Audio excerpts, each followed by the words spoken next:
Welcome back to the Investing on the Go podcast, brought to you by FundCalibre. Generating reliable income without sacrificing capital growth is one of the biggest challenges investors face, particularly in retirement. This week, we're looking at how a multi-asset approach can deliver that sustainable monthly income. I'm Chris Sarley, and today I'm joined by Vincent McKenticott, manager of the elite-rated Aegon Diversified Monthly Income Fund. Vincent, once again, thank you very much for joining us. Good morning, Chris. And to you. Let's start with a bit of a sort of overlook of the fund. So, for those retirees or those approaching retirement, obviously income's very important as an element of what they're looking for going forward, and that's that decumulation phase, etc. The fund targets a sort of 5% per annum distribution of income paid monthly. How did you sort of come about that number, and how do you sort of build the scope of the portfolio around that? Yeah, look, the fund is just almost 12 years old. So I guess when we first launched back in 2014, it was a very different environment. But when you launch a fund, you obviously have to think, well, what are the objectives? What is it you're trying to achieve? And I guess we felt that at that time and still today, that investors would appreciate a fund that was able to do two things for them, to give them income, but also to give them some capital growth. And so it kind of becomes about trying to find the sweet spot, wherever that might be, in terms of how much income, how much capital growth. If you, I guess in broad terms, if you think about, over the long term, markets might deliver you a return from a multi-asset portfolio. You might get an annualized return over like 30, 40 years or something like 7%, right? Just pick that number. Could be 8, could be 6, whatever, but that sort of level. Then of that sort of 7%, how much of it do you want to come from income and how much do you want to come from growth? And you could choose almost no income and just focus on growth, or you could go for, all income virtually and not so much growth.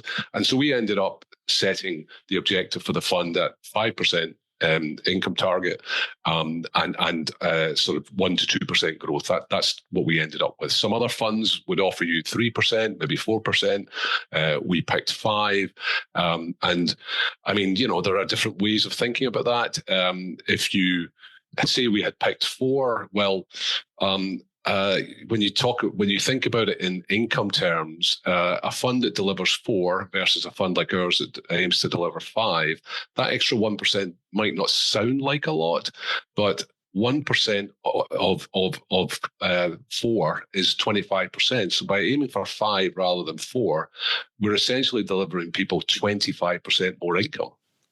That's like a 25% salary increase. And I was going to say, I'd say sort of, 15 years ago, I'd say the golden ticket was a portfolio of this ilk with 4% rather than 5%. But, we've seen the headlines saying, that now it's sort of high hundreds and up to $1 million you need in your pension pot, and retirees live, 20 plus years. That constantly has to adjust. So there has to be a reasonable allocation to growth as well as income in your portfolio to make the thing work long term.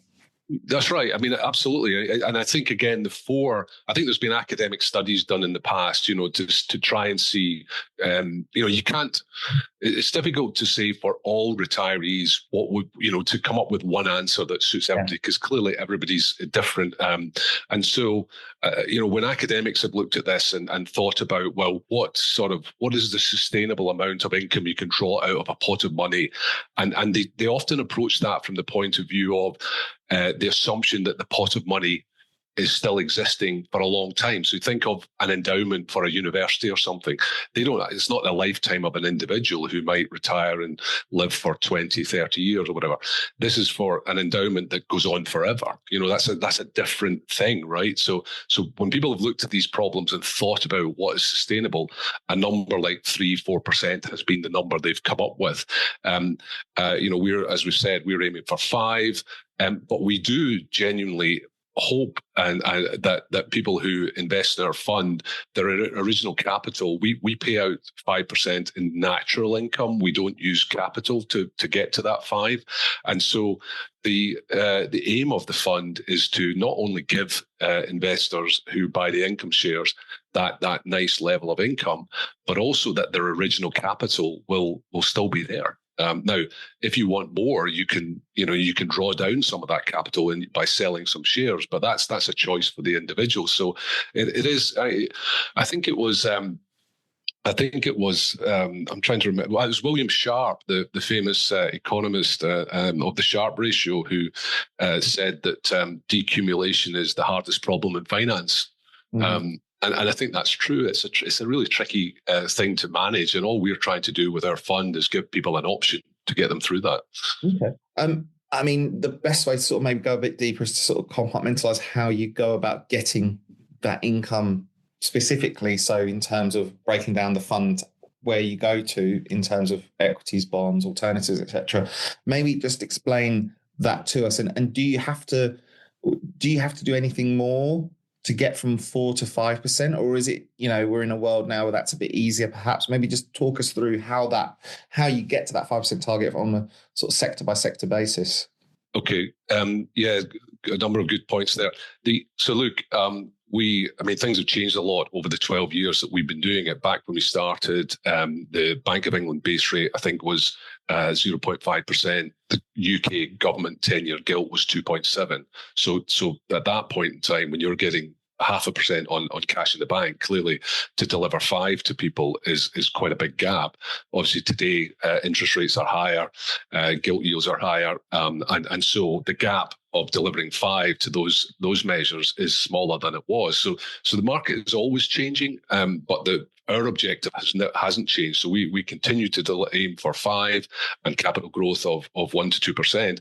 And I guess when there's a smaller gap between the 5 that we are delivering and what the market yields are on our bank interest rates, then the capital bit becomes even more important, because you want to deliver the income plus the capital growth to give people an attractive proposition. Today, in terms of where our 5% is coming from, it's interesting. We're almost equally split between the 4 main areas that we generate yield from. So there's the bond market, the equity market.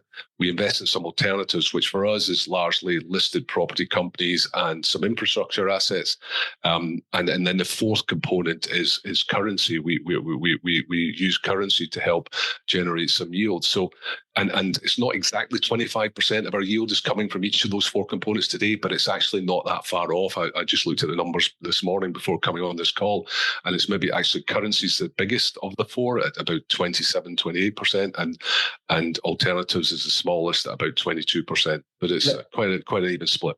Just a couple of quick points to pick up on that. Firstly, on the alternatives, obviously the likes of real estate and infrastructure, they were very important when we had the era of low rates. Perhaps now, then, they're not an essential, but still useful as a diversifier. When I say essential, you can meet your targets with bonds and equities, but perhaps these guys offer a diversified option. Just how useful are they today still versus that era of low rates? Yeah, no, you're spot on. It was a big change in markets in the last 12 years. A lot has happened in 12 years, but probably the most significant was the year 2022, because that's when the whole bond market and the whole capital markets reset. We had post-COVID inflation where bond yields had been low. We had this big burst of inflation. You remember the UK inflation got over 10% for a brief period, and that forced the bond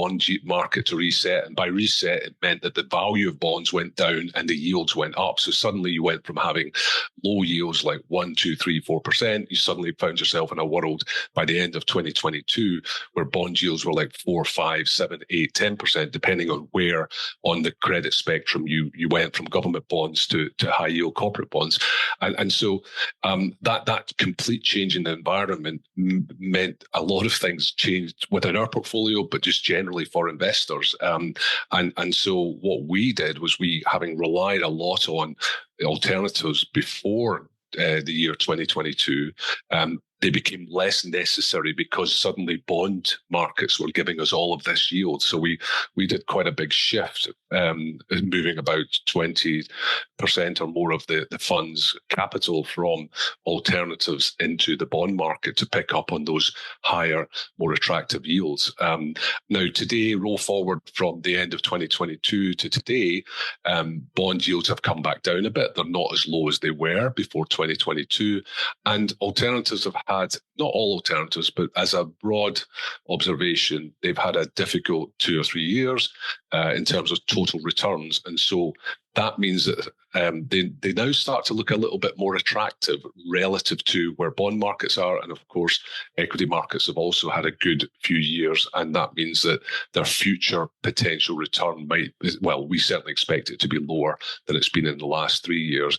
And therefore, these other assets that have, like alternatives that have been somewhat left behind, become a little bit more interesting. So we have started to build positions back up gradually, only a few percent of the fund, into things like a select listed property companies, and also a small number of infrastructure investments that we've been adding to.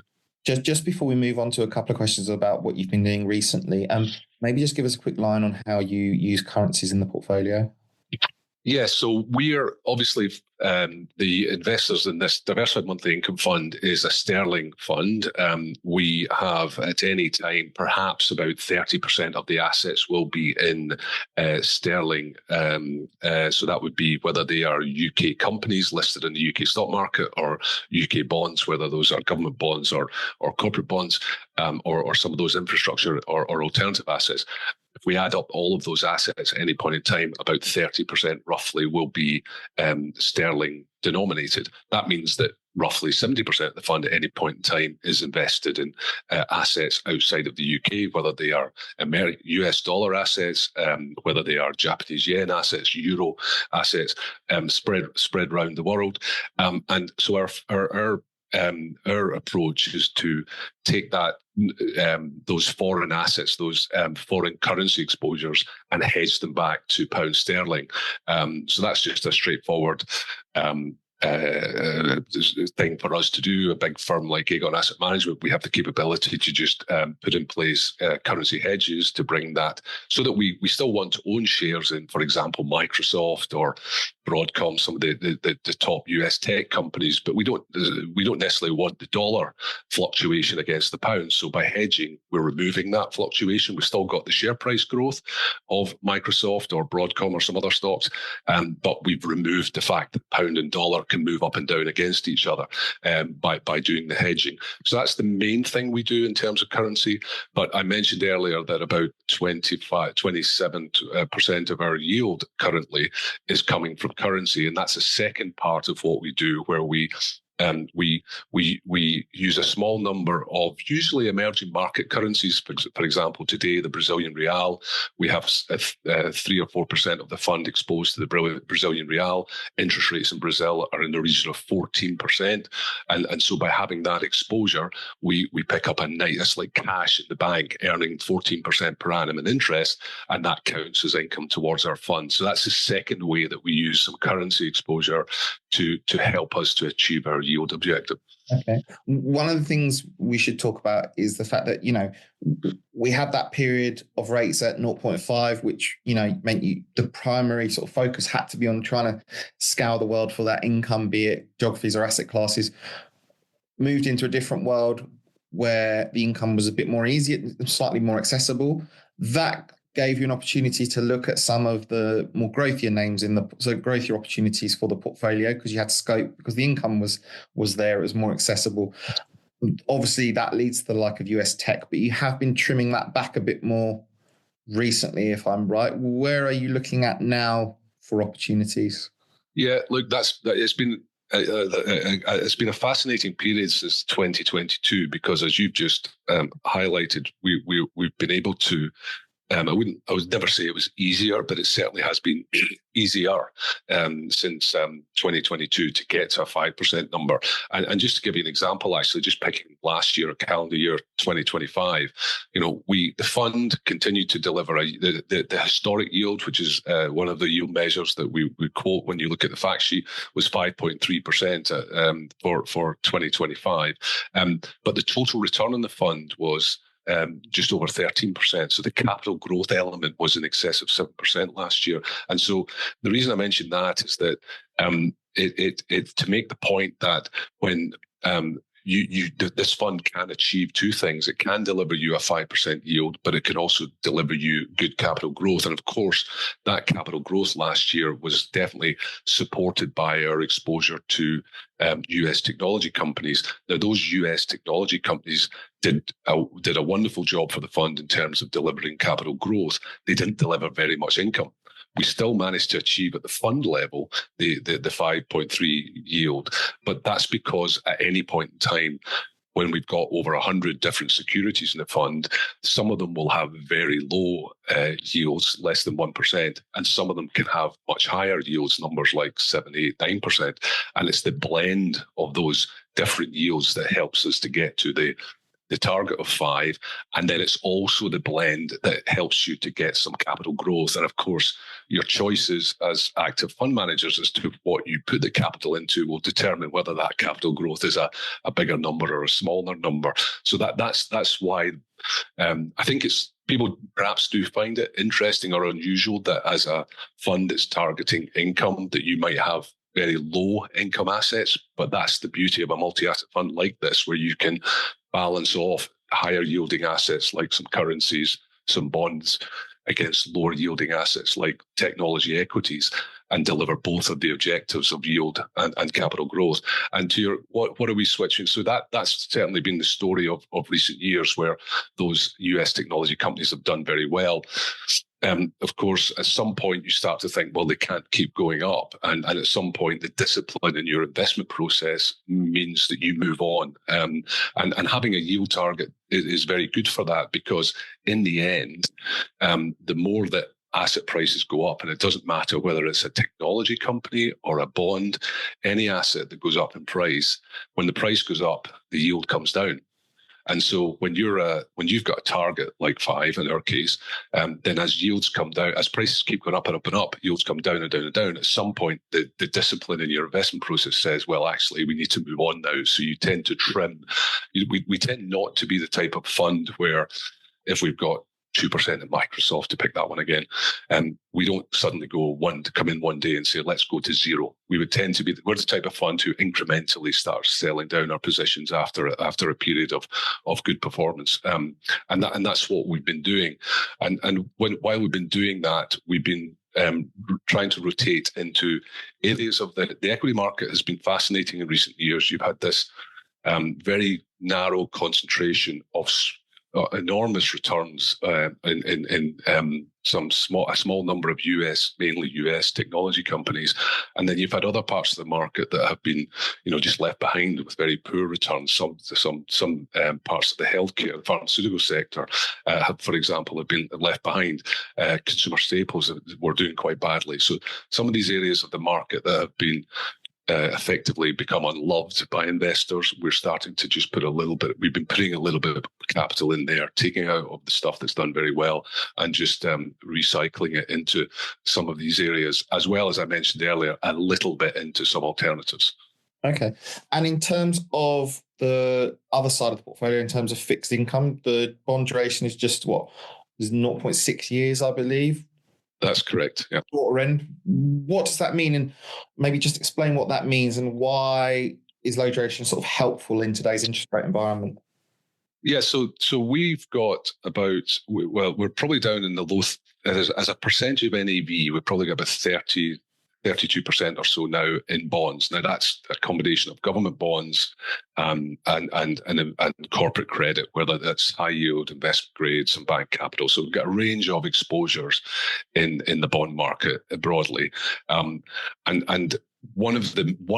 duration is just one way of measuring what sort of risk exposure you've got. There are other measures for the risk exposure within the bond portfolio. And when we quote the duration of the fund, it is at the fund level, as you say, it's about 0.6 years. So what does that mean? Essentially means that if bond markets were to move, bond yields were to go up by 1%, the duration number gives you an indication of what would happen to the value of your bond portfolio on that move. And so in our case, if bond yields were to go up by 1%, the value of our bond portfolio would change by only 0.6%. So in other words, not by very much. And that's so the reason we've got, and you know, we could easily choose to have a lot more sensitivity to bond market yields in the portfolio. To give you an example, today the 30-year gilt in the UK has a yield of 5.3%, and that's given our 5% target. We could have a lot of that 30-year UK government gilt and pick up a yield of just over 5%. But with that 30-year government bond in the UK comes a duration of about 15 years. So go back to the example I was describing a minute ago. If the bond market generally sees yields going up by 1%, then if you've got exposure to that 30-year government bond, your capital value of your bond is going to go down by approximately 15%. So your choice as the manager of a fund or as an individual investor is, if you're comfortable with that risk trade-off, the 5.3 yield for the 30-year government gilt, and the possibility that if yields move up by 1%, your capital value goes down by 15%, then you might buy that bond. We're not comfortable with that yield because we're a bit worried with that duration, since that sensitivity to yields going up, because we're a bit worried that inflation is a bit stickier. It stays a bit higher than people are perhaps. Most people are expecting inflation to come down to the targets around 2%, whereas we think it stays a bit higher. And also just generally concern in the case of the gilt, which is the UK government-backed bond, then we're just a little bit concerned about fiscal positions and so on. So we don't really want to own that longer-dated bond. We're quite happy to own shorter-dated bonds, and if you own shorter-dated bonds, then your fund duration is a much lower number. Okay. You kind of touched on it. I just want to bring it together quickly. So you've got that duration focus. You've got that sort of ability to move around if you feel valuations are sort of becoming excessive. And you've also got that sort of diversified set of income streams. Are there any other sort of ways that you go about protecting against drawdowns? Because obviously, you know, we're talking about the decumulation phase. People are going to be more aware of risks in that market. Are there any other tools you use to manage that risk for investors to give them sort of the ability to sleep at night? Yeah. That's the short answer is there's nothing explicit in the fund today that would, if we see equity markets selling off by 10%, which is something that equity markets do, then we don't have an asset in the fund that is going to go up by 10% to compensate for the equity market going down 10. But we do have diversification. And so given that we've got approximately 40% of the fund in equities, I'm talking very broad strokes here, but if the equity market goes down by 10, then we would hope that the other sort of 50, 60% of the portfolio would hold its value, or perhaps even some of that would go up in value as the market adjusts to whatever it is that makes the equity market go down by 10%. So we would almost certainly have a negative return in the period where the equity market drops by 10% in this scenario I'm outlining.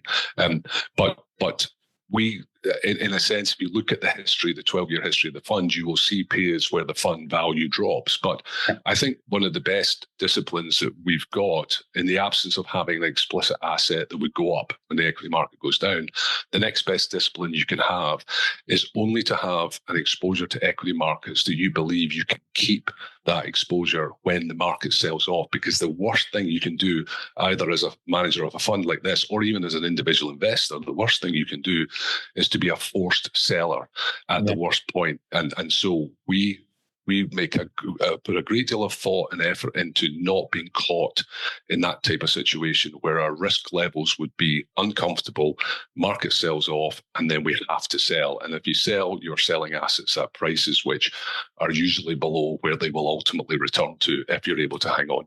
And with that in mind, given what you've just said, I just wanted to finish by asking, with that psyche in mind, where you sort of see the most attractive opportunities for delivering a sustainable monthly income over the next few years? Yeah, so look, I think the income in this fund is going to continue to come from those four main areas we talked about: equities, bonds, alternatives, currency. The question is, what will be the mix? I think equities have become, equity markets have become quite interesting in the sense that lots of companies are paying out less as a yield in terms of a percent of their share price. Some of them are actually still paying out bigger dividends than they used to pay, but because share prices have gone up a lot, actually the yield in the equity market has come down a lot. So it's getting increasingly difficult in equities, certainly in the technology space and related space, to get much yield. You can still get yield in banks, insurance companies, utility companies. So we'll still be able to source a decent amount of yield from equities.